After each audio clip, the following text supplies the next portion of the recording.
Stop. Stop. Stop. Had enough? Kick out mucus and quiet the cough with Mucinex 12-Hour DM for long-lasting cough and chest congestion relief. Buy Mucinex 12-Hour DM at your local retailer. Use as directed. What is happening with the whales? I've read about this. Well, they say that the wind drives them crazy. You know what it is? I want to be a whale psychiatrist. It drives the whales frickin' crazy. Hello and welcome back to Quiet Riot Sunday School, the garlic bread to our Thursday pizza.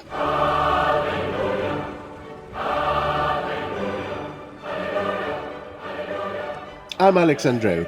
Now, as you can probably already hear, I am full of flu, but my attitude is pretty much that with a budget in 3 days and the US election result in 10, I'll just snort a line of Lemsip, power through it, and die afterwards. It does, however, provide me with a magnificent opportunity for emotional blackmail. The basic Quiet Riot team is 3 people. That's it. It's no exaggeration to say that often our working hours per week push 3 digits. We make all of our content available for free to everyone. Our primary income stream is your generosity.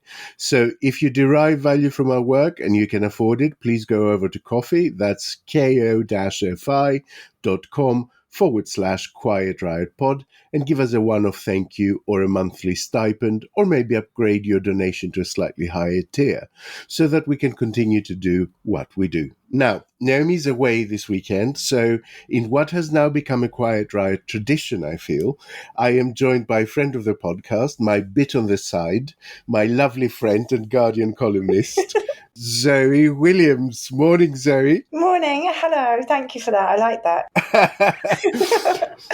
Now, Zoe, there are, as I said, only 2 political stories, really, and there will only be 2 political stories for the next couple of weeks from a UK perspective and possibly longer.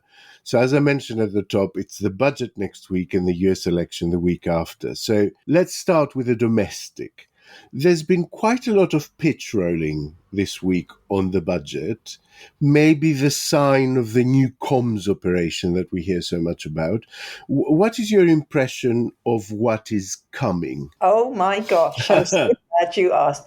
So basically, the top lines are, and this is the front pages of every paper this morning, the Times has gone with NI contributions being risen for employers but not employees, and says that reneges on the manifesto promise because it's whichever way you cut it, it is a rise in taxes, and national insurance is, of course, a tax on working people. It's just not working people who are going to be paying it. The right is saying that that's going to redound on working people anyway because employers are going to have to employ fewer people. I don't think it's as simple as that, but let's move on. The other thing, and the thing which has really got Keir into hot water in terms of his messaging and his manifesto promise, is this thing about assets. So there's going to be increased taxes, although we're not sure of what nature, on landlords and on asset holders, that is to say shareholders. So we're talking capital gains tax and presumably the tax on rent, or maybe the break on mortgage tax relief, which George Osborne cut savagely anyway. Now, Keir Starmer says that he didn't really count those as the kind of things working people had. So obviously, every landlord in the world was up in arms. How dare you call us not a working person? And what I think is dumb about this is threefold. First, that was way too loose as a manifesto promise, no tax rises on working people. If you're going to make a lofty promise on what your first budget's going to look like without seeing the books, then don't make it so loose. It has to be tight. Even Tony Blair's sticking to Tory spending promises was not that tight, but it was a hell of a lot tighter than no more taxes on working people. Secondly, obviously, he's trying to make a distinction between taxing wealth and taxing earnings. And this is the distinction which loads of people think is the only sensible one to make at this point in our economy. If you want to address inequality, those inequalities are largely manifested now in differences between wealth, not differences between incomes. So you have to tax wealth if you want any kind of, equalization, and you have to tax wealth at the very top. But basically, he borrowed that Tory frame, which they always use to distinguish between working people and benefits claimants. Now, that was complete bullshit, because most benefits claimants, as we know, as we say again and again and again, do also work. But it was a very conservative frame, and one that Labour, in opposition and in its lack of confidence, totally bought into, with the strivers and shirkers, Nick Clegg with his alarm clock Britain. There's always this false binary between the working and the not working. Labour and Keir Starmer tried to repurpose it to mean the working and the people so rich they don't have to work. But that isn't even really a thing. That's like 7 people in the country. So I'm not sure it's 7 people, but I get where you're going. It's a small who are percentage. extremely wealthy and just run stupid businesses where they make bow ties for cats.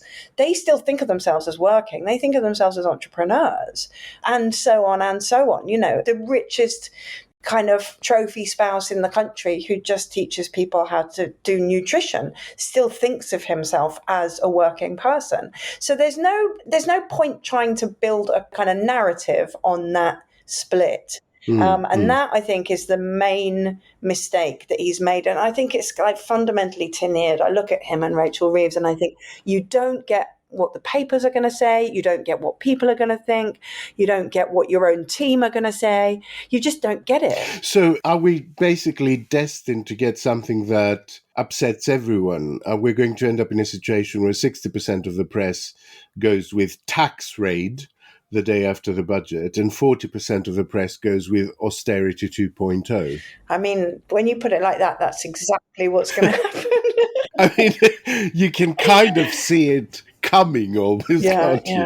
I mean, my anxieties about the budget are, exactly as you say, all the language around the 22 billion black hole that becomes 40 billion when you factor in the hypothecated public sector pay rises. Everything is about don't expect too much, don't think we can help. And that strikes me as an incredibly sad place to start, and an incredibly dangerous place to start. You know, it's like if you kind of swept in on a wind of change, you're swept in on the wind of turn the page, start afresh, have some hope, and then you immediately say there is no hope, abandon hope.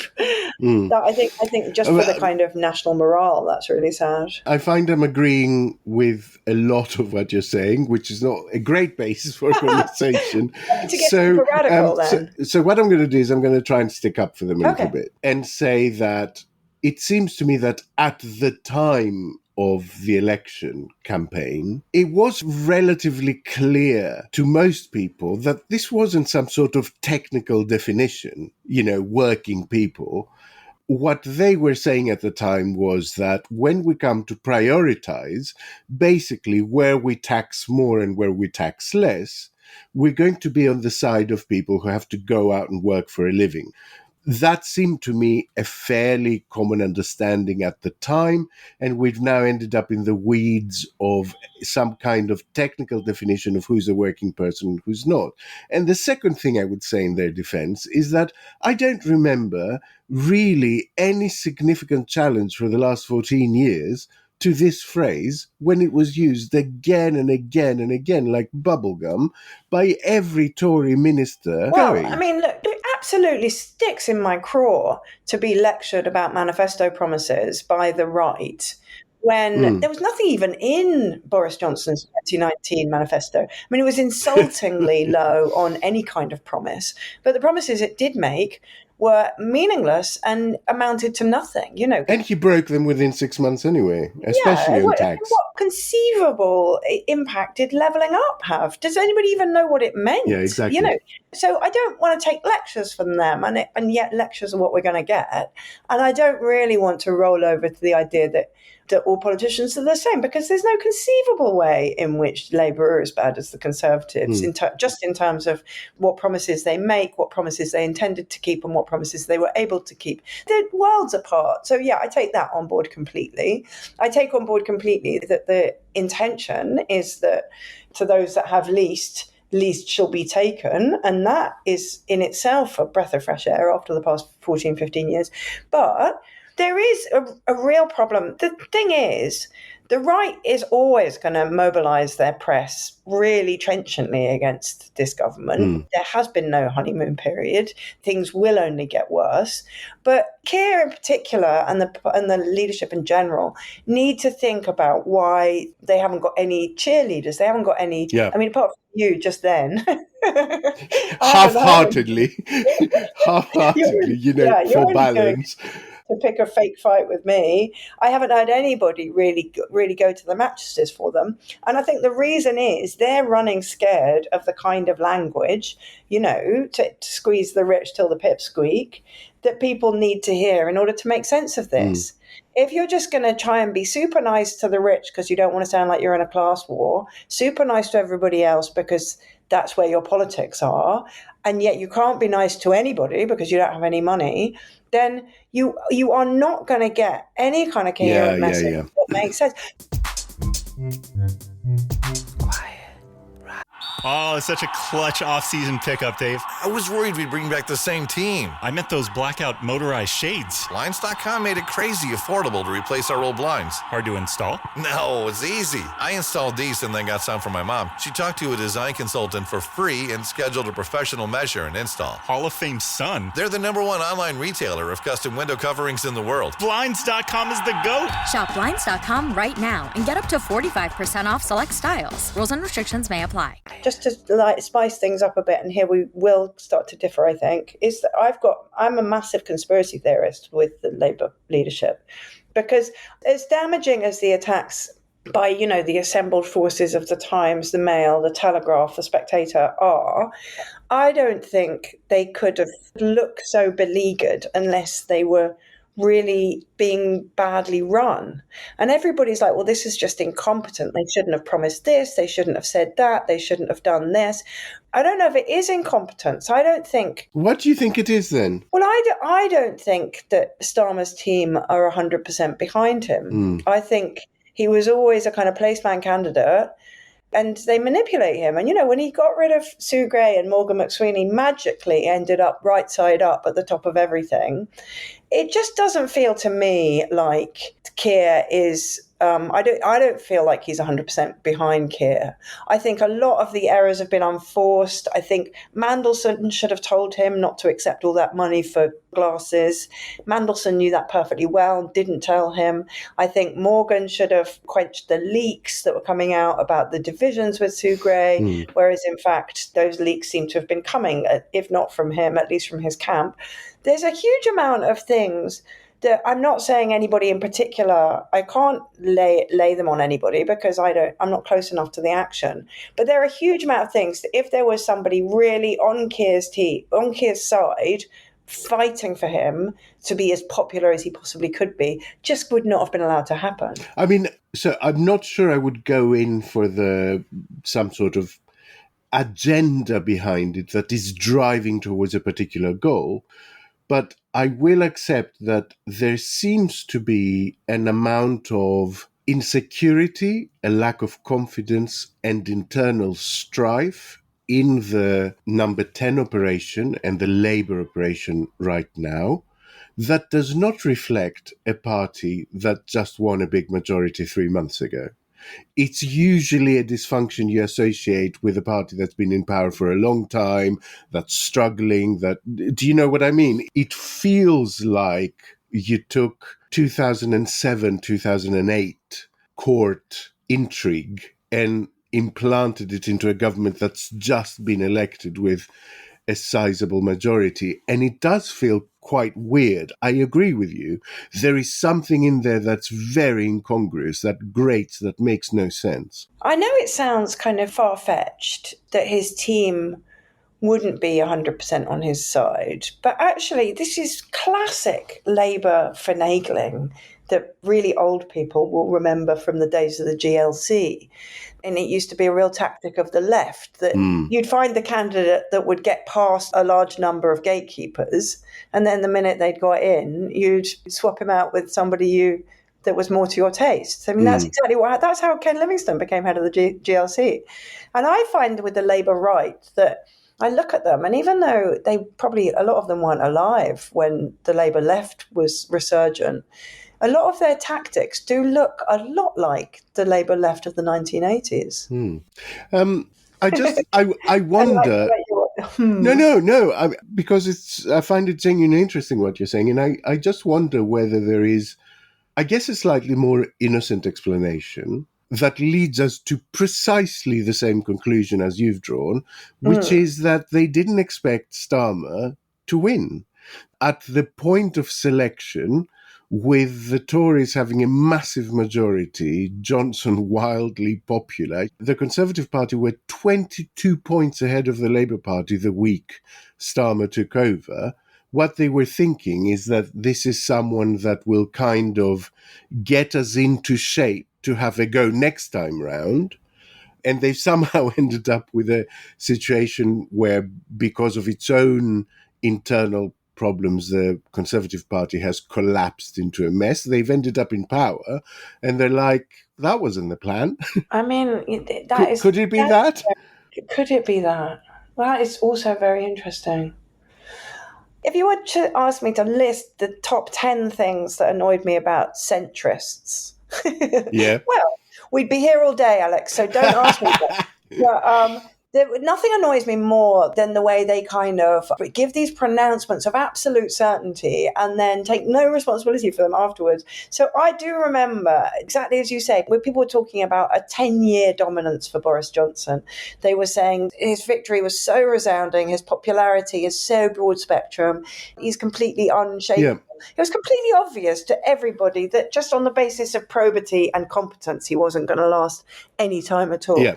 But I can completely imagine senior people in and around the Labour Party buying into that, which would, yes, lead to your analysis that Keir Starmer was always meant to be their kind of opposition placeman. But whether he was meant to be their opposition placeman or their prime minister placeman, the kind of key question for me is, who are they lining up next? Has the chaos come too fast? Mm-hmm. Are we looking at a kind of challenge to the prime ministership, to the leadership within this parliament? Mm. And if not, what's going to happen between like a rescue operation for Keir's reputation and the reputation of the administration, or the Prime Minister himself to kind of wake up and change direction? Under the plans that I've inherited from the previous Conservative government, a public sector net investment as a share of our economy was due to decline steeply during the course of this Parliament. And if we carried on that path, it would be a path of decline. And I don't want that path for Britain when there are so many opportunities in industries from life sciences to carbon capture and storage and clean energy to AI and technology, as well as the need to repair our crumbling schools and hospitals. So we will measure debt differently. Back to the budget, there is one issue on which I will go actually to the mat. For this government, and that is the redefining of the fiscal rules. I think that is a really sensible thing to be doing. It's a smart move. That rule made zero sense. Every economist I've listened to says that this is a sensible thing, and I think the investment that results from it will be a genuinely good thing that comes out of this budget. Do you have views on that aspect of it? I mean, I personally always find the fiscal rules like a little bit arbitrary anyway, right? They set them in stone. They're not set in stone. They're a little bit like money. Yeah. We act as though it's a fixed quantity when actually all it is a metaphor for trust. And we act as though the fiscal rules are a fixed quantity, but all it is a metaphor for things unfolding according to the government's plan. So for sure, yeah, I agree with you in the sense that if you want things to look like they're unfolding according to your plan, then yeah, you sure as hell better change the rules so that they can. But I don't think it's especially meaningful one way or the other. And I don't think, if you look at the way the gilt markets have slated to respond, I don't think anybody's looking at Rachel Reeves and thinking super scary Liz Truss style maniac. No. Nor do I think anybody's looking at her and thinking she's on her way to the sunlit uplands. You know, I think we're still taken as a kind of a basket case, a bit of a basket case with long-term drag and a lot of hard choices. I mean, I think that's unnecessarily glum, to be honest, because what it does allow is a lot of fabric fixing, which is just absolutely necessary, like buildings. Yeah. And I had an operation postponed because basically the building that it was due to take place in started leaking. So they had to move all the patients out to some other wing, and then everything went askew. And I think people underestimate, both in education and in health and in all sorts of areas, the extent to which not fixing the physical structures, the physical buildings that these things operate in. I think people underestimate just how many hours it costs and how much resources or cancelled appointments. And so I do think that changing the definition to borrow money in order to build stuff or maintain stuff, I think that will make a bigger difference than you seem to anticipate. No, I buy that. And also, you can't underestimate, A, how much difference it makes to productivity if people are treated swiftly or educated well. Yeah. B, how much or given the right computer, so that they don't have to wait 5 minutes for it to load up. It does not represent a saving to grind everything into the ground the way Conservative governments tend to. But it's enormously important to morale. Yeah. As well. True. That's true. To not feel like everything is falling down. And there's a basic Keynesian point. People act as though Keynes has somehow been disproved. Nobody ever disproved Keynes. If there's more jobs for more people, mending more things, making them sound, and then people are treated faster and can get back to work faster, and then there are more jobs for them, that is good for the economy. But, we've got into this real gloom, this absolute sense of this kind of declinist narrative where nothing can really be done. We just have a lot to do with not very much money. And I think that is, I think that's strategic on the part of the right. I think it suits the agents of late capitalism for everybody to feel like things are hopeless and we can't afford anything.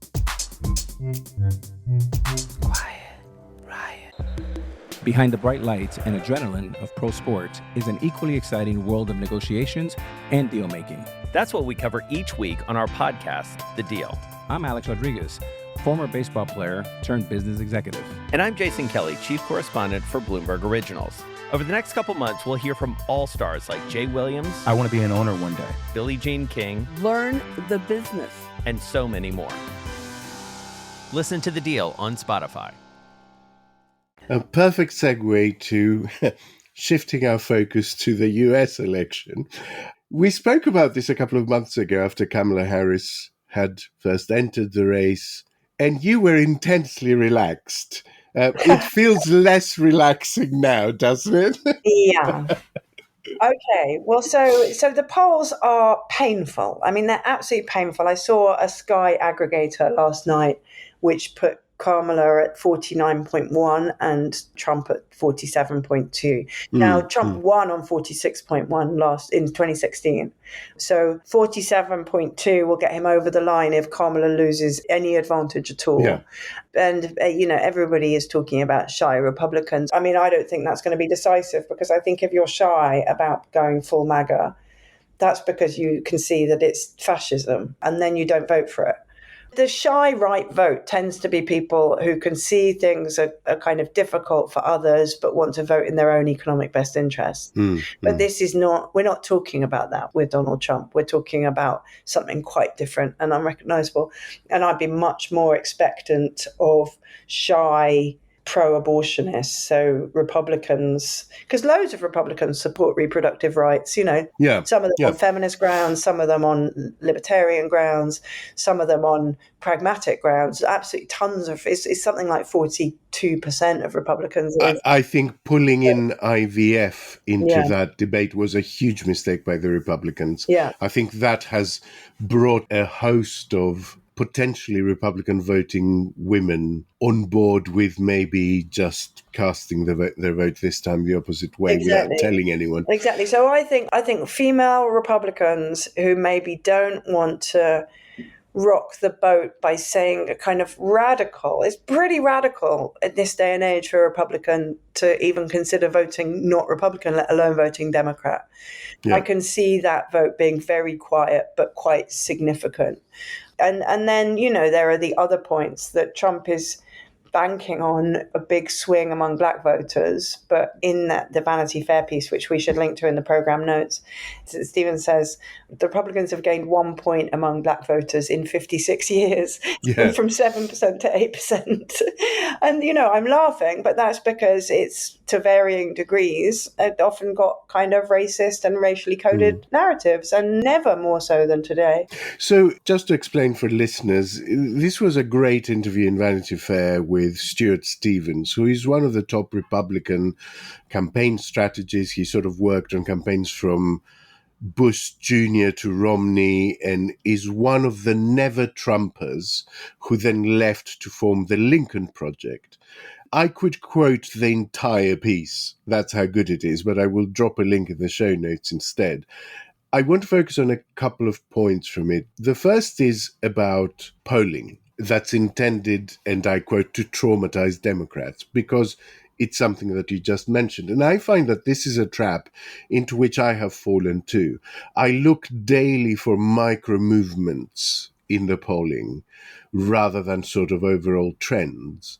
And the overall trend is that 3 months ago, Trump looked home and dry. He was like 9-10 points ahead. The overall movement has been 7-8 points the opposite way, so that it's now a contest, which it wasn't 3 months ago. And I think it is important for our mental health to remember that. To not only cast our mind back to a month ago when we thought momentum was with Harris and despair, but 3 months ago when everyone was going, the election is over, and realize that it's now a fighting chance. Yeah, we've all got a lot of scar tissue. I've got a lot of scar tissue from the that's true. 2015 UK election.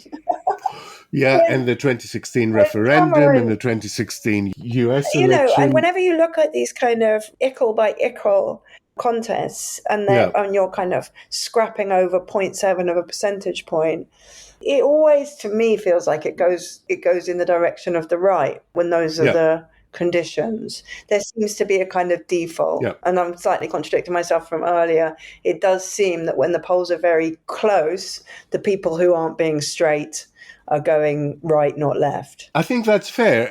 Over the last decade, I would say, we've been conditioned, whenever there is a contest that is close, the shittiest thing that could possibly happen happens. I mean, that's been the pattern with very, very few exceptions.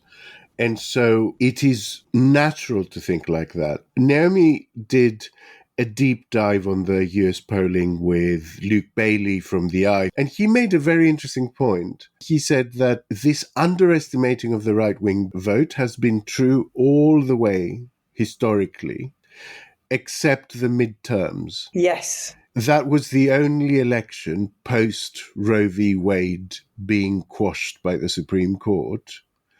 And in that election, it was actually the Democrat vote that was heavily underpriced and overpolling. And what I found so frustrating after those midterms is that everybody, in the US commentariat, they always expect the incumbent to lose in the midterms, but it's between a light loss and a shellacking. And everybody was talking about why Biden didn't get his shellacking.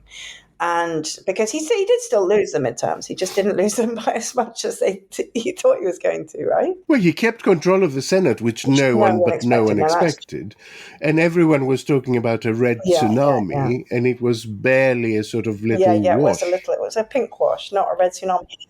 But literally, everybody was saying when these results are seen, it's either because the personal ratings of the president are very high, or because the economy is going really well. And in neither case was that true. Biden's personal ratings never really hit great heights, and the economy wasn't going great guns, although it was doing a lot better than ours. Let's remember, and it was so fucking obvious that that was about reproductive rights. It was so obvious, from the on-the-ground campaigning to the social media output to the messaging. Everything about getting the democratic vote out was about protecting reproductive rights for yourself, the women in your life, your daughters, etc. And I don't want to sound like a stuck record, but I do think there's a kind of misogynistic groupthink which just doesn't take the things that women take seriously. Yeah. And it's fucking sorry, I'm really sweary. No, go for it. It drives me insane, because if I were in a country, I've got daughters, nieces under 20. If I were in a country where their futures were seriously in the hands of Donald Trump, I would be looking at seeking asylum somewhere. I cannot overestimate how seriously I would take that. I cannot overestimate how far above the economy and even the climate I would put that. It's just existential for women and people who care about women that we don't get this kind of hard right, anti-abortion government. It's existential, and I think what makes it doubly frightening is that it doesn't feel random. No. If you subscribe to notions like the great white replacement theory and stuff like that, then it follows, I'm afraid, although very rarely articulated, that you need white women to stay at home and have lots of babies. Yeah. And that doesn't happen with their consent. No, exactly. And that's quite a frightening concept, right? Really frightening. Really, really frightening. And I think a huge amount of things come along with it, that not only do you, as soon as you consider yourself to have dominion over their reproductive organs, their status everywhere, whether that's legally in the workplace, in the family, in terms of domestic violence, women's status everywhere takes a catastrophic tumble if we can't decide when and whether to have children, even those of us who couldn't have children anymore for years. It's really profound. And I can't help but think back to the beginning of The Handmaid's Tale. Oh, absolutely. I mean, this is Gilead all over, isn't it? It is Gilead all over. And I don't think it is a short step from finding that you're not allowed to have an abortion to finding that you're no longer allowed control over your bank account. I do not think it's fantastical to imagine that as a real scenario over a matter of months or a couple of years. The second thing in the data that I draw some succor from is the favorability ratings. And that's because people tend to be more honest when they give those answers. I think who you plan to vote for is always something that involves an element of deception if they're planning to go a way in which they think is unpopular in their group or whatever. But when you ask them, do you have, generally speaking, a good opinion of X person or a bad opinion, people tend to be more honest. And if you look at Harris's polling, there are between 46 and 47% of people who have an unfavorable view of her, which makes perfect sense, right? Because that's Trump's share. If you look at Trump's favorability rating, there's consistently between 52 and 53% of people who have an unfavorable view of them. That, to me, is quite a big gap, because yes, some people might hold their nose and say, he's awful, but he will lower taxes for me, and I want that. But not 5%. Yeah. There is a segment there that doesn't like Donald Trump and might sit on their hands or vote a different way in the privacy of the polling booth. And so I take a little bit of comfort from that. I'll take that. I like that. The thing I wanted to touch on, as we're talking about this bizarre sexualization of this contest in many ways, you have Harris doing a sort of star-studded rally on reproductive freedoms in Texas. Trump is doing the round of broadcasts.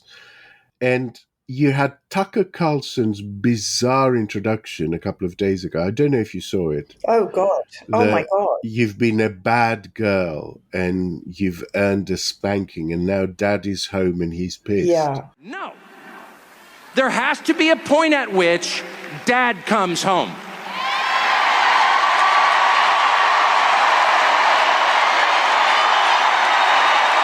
That's right. Dad comes home. And he's pissed. Dad is pissed. He's not vengeful. He loves his children. Disobedient as they may be, he loves them. And when Dad gets home, you know what he says? You've been a bad girl. You've been a bad little girl and you're getting a vigorous spanking right now. And no, it's not gonna hurt me more than it hurts you. No, it's not. I'm not gonna lie. This is gonna hurt you a lot more than it hurts me. And you earned this. You're getting a vigorous spanking because you've been a bad girl. The idea there being presumably that by voting Democrat, America has been a bad girl, and specifically I would say female voters, and they're now going to get a punishment, but it's going to be out of love. Yeah.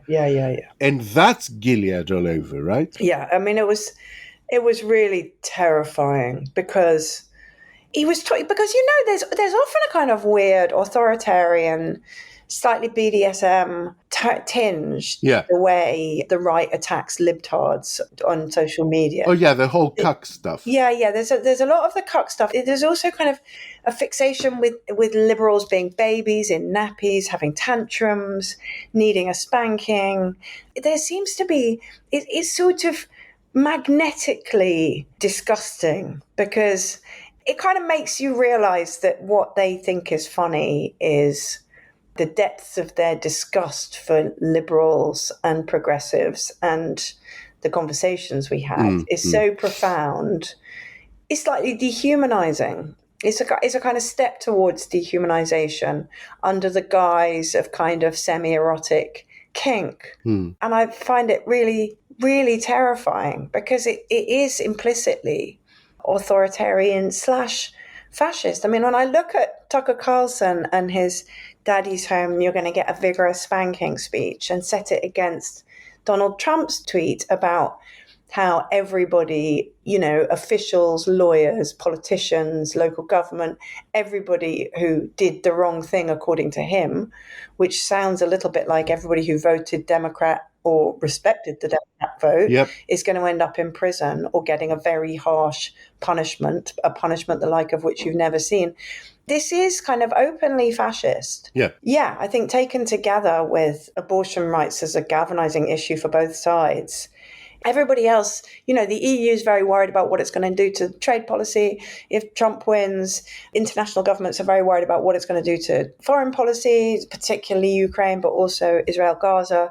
But I'm genuinely, viscerally afraid for what it will mean for Americans. Oh, absolutely. I was talking about that only yesterday with my other half, who is a bundle of anxiety about this all. And I said, well, imagine living there. Imagine being a woman in America right now. Imagine being a Muslim woman in America. Imagine being a trans woman in America. I mean, we're talking existential stuff here. Yeah. Quiet.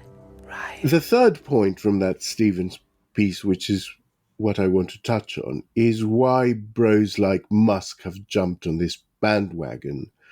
And he sort of offers a psychological explanation, which I think is right, effectively a boatload of money combined with arrested development and emotional immaturity. But there have been more revelations this week about Musk being in contact with the Kremlin on a regular basis that put a different gloss on that. The allegations are from a Wall Street Journal piece, and we'll put a link in the show notes. And then you have the Washington Post and the LA Times having their endorsements of Kamala Harris, their editorial, quashed by their rich owners, respectively Jeff Bezos and Patrick Soon-Shiong. What do you make of that? The thing is with billionaires, right, is that we always shy away from talking about them and their interventions because they're not all the same people. There's 2,500 of them worldwide. They're not all the same. They're not all the same nationality. They don't all think the same thing. But I don't think that matters. I think they have so much power now that any single data point counts. Elon Musk is merely iterating what Peter Thiel said 10 or 11 years ago, which is that democracy and freedom were no longer compatible. He was talking about our democracy and his freedom, and he is completely right, that at some point, the freedom of billionaires to operate, to accrue capital, to hoard it, to use it to impact political outcomes and other outcomes, cultural outcomes, at some point, their freedom will come up against our democracy. And so even if it's only Musk, but I don't think it is only Musk, even if it's only Musk and Bezos, but I don't think that's true either, when they make decisions which actively militate against the salvation of American democracy, that is because they don't want a democratic outcome. They don't want democracy to survive. I'm just sick of pussyfooting around this. We're like, oh, is he just a little bit spoiled? Is he just one of those guys who people don't say no to? And now he just thinks anything that comes into his head. No, all of that might be true. Yeah, he's that too, but... He's that too, but in the final analysis, if they're bankrolling, whipping up support for, otherwise enabling a hard-right authoritarian figure who, with explicit designs to curtail and dilute and undermine democracy, that is because they don't like democracy. It's incompatible with freedom. It's incompatible with their freedom. You know, if there's one good thing that comes out of this election, I mean, let's say, fast forward to Wednesday the 6th, and Kamala's scraped it or won big. Let's say Kamala's won. That's the first good outcome. But the second good outcome is that they have really come out in their jackboots and showed us who they are. A number of these large media proprietors, a number of these billionaires, they've shown us who they are and what they want. And we really have to start thinking seriously as a global society about, if our democracy is such a threat to their freedom, when are we going to start using it, for God's sake? Yeah. There is something kind of fascinating about watching I don't want to use the phrase handmaidens because we're going to overuse it. But if you look at the kind of executives who are sort of quietly enabling the kind of more obvious depredations of Musk and Bezos, and that's kind of Will Lewis. Emma Tucker got into trouble for saying, Emma Tucker is of course the British editor-in-chief of the Wall Street Journal, and she said in an NPR interview, we don't want to be some kind of truth nannies. They were basically asking her why the Wall Street Journal didn't interrogate Trump's more fanciful claims more profoundly. She was like, well, we don't want to be truth nannies. Now, this to me is petrifying. If maintaining standards of truthfulness in the written word has become truth nannying. Yeah. You know, where? I'm sorry, where does that end? What's your job now? If your job is not to look at the thing and discern what the truth is, what is your job? Is it just quoting tweets now? Anyway, that's it for this week's Quiet Riot Sunday School. It was, as always, a very invigorating conversation. All that remains for me to do is to thank my brilliant guest, Zoe Williams, who has a way of challenging my thinking, I think, and occasionally flaming me with such gentleness that I feel like a lucky marshmallow. So thank you, Zoe. Thank you for having me. I always love it. And to remind you to support us on ko-fi.com/Quiet Riot Pod, or if you can't do that, to rate us, review us, really give us a push on social media, as well as the friends or family WhatsApp group maybe. And of course, to thank you so much for sharing part of your Sunday with us once more. I hope, as always, that we left you a little better informed, a little less agitated than at the start. Enjoy the remainder of your weekend. Bye for now.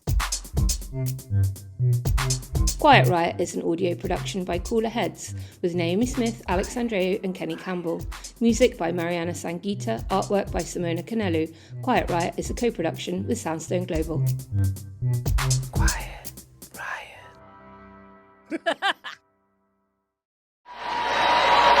We have to use our voices to make these choices clear to the men that we love. Our lives are worth more than their anger and disappointment. And we are more than just baby-making vessels.